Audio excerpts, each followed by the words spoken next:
Patibong ni Duterte ang kanyang pagsama sa Netherlands at nahulog ang PNP at Marcos administrasyon.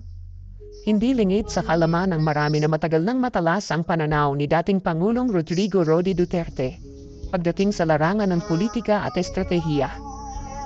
At sa nangyari kahapon kung saan siya ay agad gustong dalhin sa Netherlands nang hindi dumaan sa tamang proseso, tila malinaw na nagtagumpay siya sa isang napakaingat na bitag laban sa kasalukuyang administrasyon at sa Philippine National Police, PNP.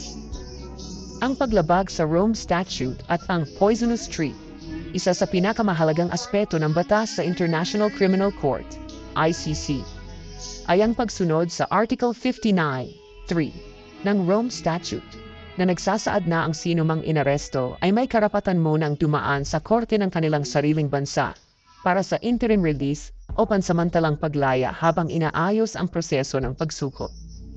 Ang competent authority sa kasong ito ay ang Hukuman Supreme Court PH ng Pilipinas at ang custodial state ay ang Pilipinas din. Ngunit ano ang nangyari? Isinakay sa eroplano si Duterte papunta sa Netherlands nang hindi man lang dumaan sa tamang proseso. Ito ay isang malinaw na paglabag sa batas ng ICC mismo. Ibig sabihin, anumang kasunod na hakbang mula sa paglilitis hanggang sa anumang hatol ay maituturing na fruits of a poisonous tree. Sa madaling salita, kung ang mismong pagkakaaresto ay may depekto, lahat ng ebidensyang susunod ay maaaring ibasura. Ang pakana ni Duterte. Bakit hinayaan niyang mangyari ito? Maraming nagtatanong, bakit hindi lumaban si Duterte? Bakit tila tanggap niya ang nangyari? Ang sagot ay makikita sa mismong mga salitang kanyang binitiwan. Naiintindihan ko mga yan dahil trabaho nila ito.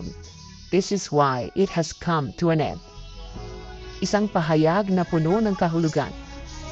Ipinapakita nito na alam niyang darating ito at hinayaan niya ito mangyari hindi dahil wala siyang magawa, kundi dahil gusto niyang ilagay sa alanganin ang PNP, ang ICC at ang Administrasyong Marcos.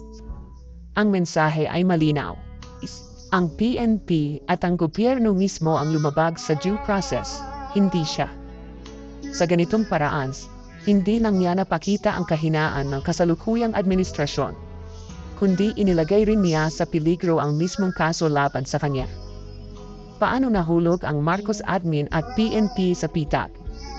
Hunats, pagsunod ng PNP ng walang due process.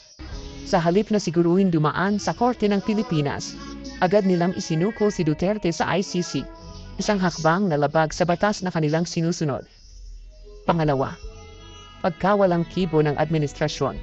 Sa halip na ipagtanggol ang soberanya ng bansa at igiit ang tamang proseso, tila hinayaan lang ng gobyerno na mangyari ito, na nagpapakita ng kanilang kahinaan sa pandaigdigang entablado. Pangatlo, pagtibay ng argumento na may bias ang ICC.